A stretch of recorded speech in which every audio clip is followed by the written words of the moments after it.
Hello ladies and gentlefish. I haven't done a sit down video in so fucking long. I'm gonna go get my coffee and then we can get started. So I said I was gonna get my coffee, but I'm also going to get weed. Comenzamos. I need water now because I'm out of coffee. So I'm locked out of my phone. So I don't have access.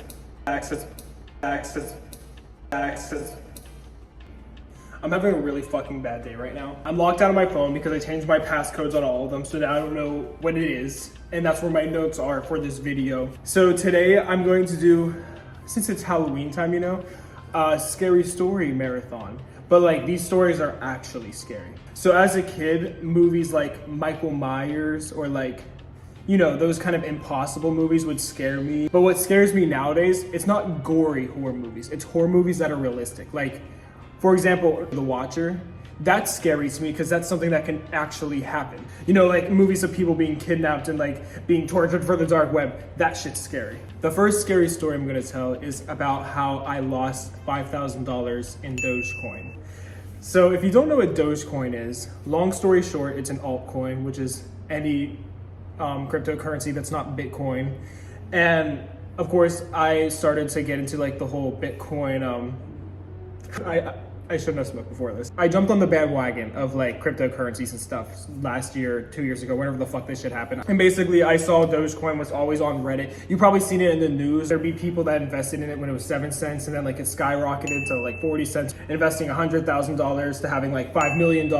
It was crazy. Elon Musk was making this thing skyrocket because he'd tweet about it and then everyone would start buying it because Elon Musk, I guess, is in touch with the Reddit incels. And the big thing was like Dogecoin to $1. So like investing in it at 20 cents or 30 cents might have made sense to like someone like me who just started into cryptocurrency. If you know anything about Dogecoin and you know that Elon Musk was promoting it, you would have known that it was set for Elon Musk to go onto Saturday Night Live. Everyone was talking about it. They're like, okay, whenever he goes on the show, he's gonna mention it. It was gonna skyrocket, like the price of the Dogecoin, or it was gonna plummet. So obviously I was aware of that being a possibility. Me personally, my thought process was, if it goes up, cool, because I already have like 1,000 into it. No, I had like 5,000. My thought process was, if it skyrockets, sweet, because that 5,000 is going to be really high. Or if it plummets, then who cares? I'll just buy more whenever it plummets because it is bound to skyrocket again, right?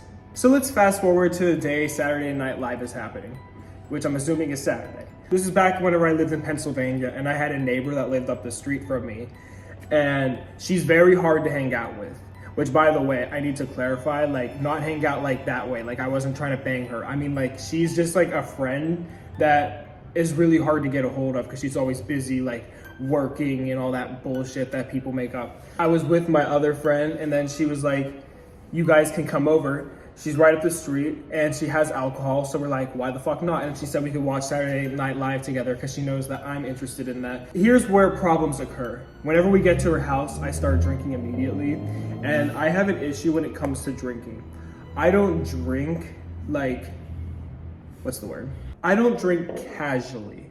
We'll use those words. I'm not the type to like drink like slow, you know, like I'm not the type to be like, can I have a Bloody Mary? And then it's beside me for the next 30 minutes with my meal. I'm talking, can I get a Bloody Mary? And then that Bloody Mary is gonna be gone way before the waitress comes back, and then I'm gonna order 2. By the time she comes back, I'm gonna ask for 4. You get what I'm saying? I'm not wasting the calories to get a little buzz, okay?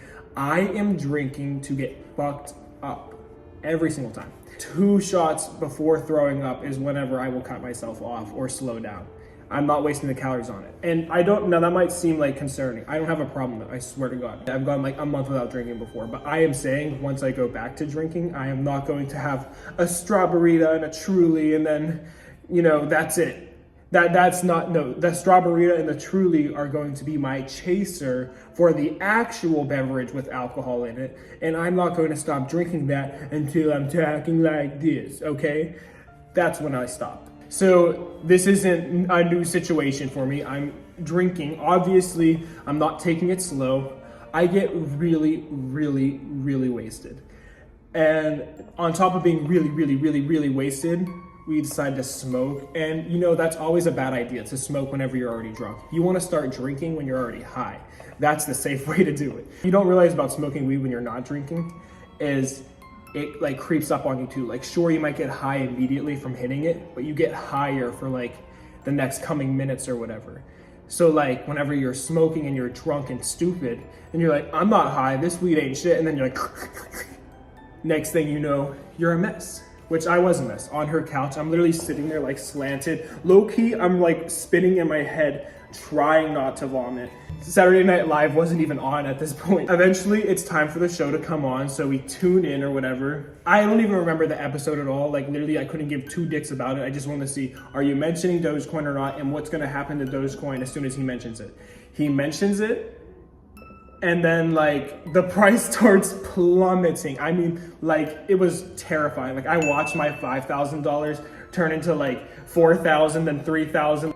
That shit was bad. So I was like, okay, no need to panic. I don't panic about stocks. I don't panic about crypto. I don't panic about anything, no matter how much money I lost. Now's a good time to buy like, you know, a good amount of Dogecoin so that whenever it goes back up tomorrow from a tweet or whatever, or a Reddit post, I will be so rich. So I go on Robinhood to buy more Dogecoin, and here's where I fucked up drastically.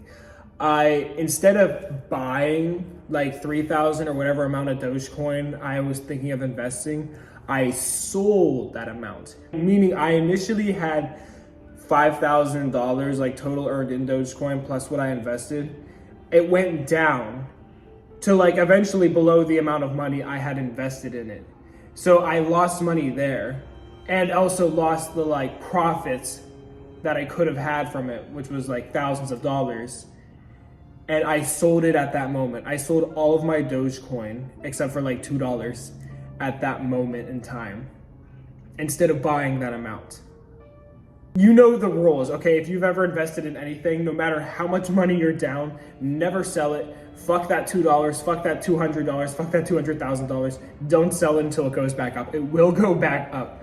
I was so drunk, I thought I bought it, but I sold it.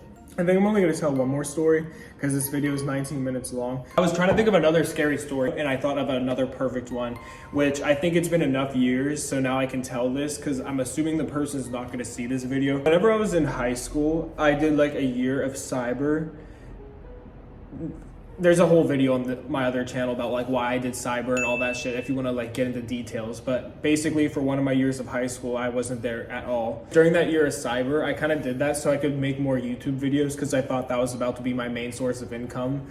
And I remember I would also travel a lot for like YouTube videos. And by travel, I mean I'd take Greyhound buses to like neighboring cities. It used to be me, Ray, and Kaylee. Like we'd always meet up in New York and we wanted to travel elsewhere, but Kaylee was busy with school. And like I obviously wasn't busy. And Ray, I think at this point, like, does your car have to be that loud? I think Ray at this point also dropped out of school, but he lives in New York and I live in Pennsylvania. And for this trip I'm about to talk about, we were going to, where the fuck were we going? We were going to DC. So here's how this was gonna work. I was gonna take a bus from Pittsburgh to New York, and then from New York with Ray to Washington, D.C. No, it was Virginia Beach, actually.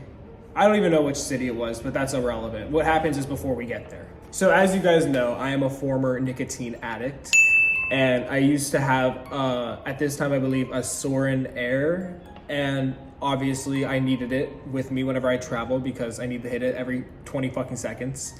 And I had it on the bus ride with me from Pittsburgh to New York. And about 20 minutes before we actually get to New York, I wake up. I was napping the whole time and I noticed my pocket was empty.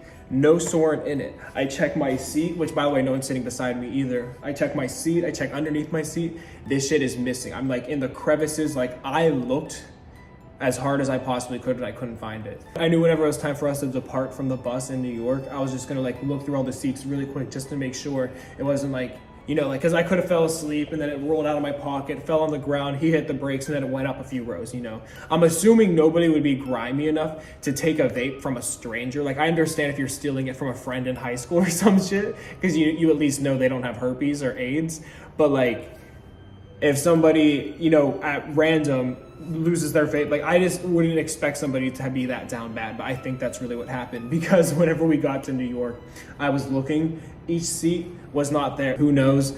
But I didn't know what else to do besides just leave the bus and accept the L. We get off the bus, I meet Ray, and I'm like, we don't have nicotine for this trip. And he was like, oh, that's not gonna do. So we both put on our Instagram story before boarding our bus from New York to Virginia Beach, which has a stop in Philadelphia. So therefore I put on my Instagram story, who in Philadelphia can get me a vape right now? Because I'll be there in an hour and 30 minutes. Thankfully, actually like 3 people slid up on that story, but I answered the one girl that answered because I will always answer a female name above a male name. I trust women a lot more than I trust men. So there's not too much cool details here. I was just talking to her and I was like, so you can get it? And like, how old are you? And I think she was like 23 or whatever. And like, she was able to get it.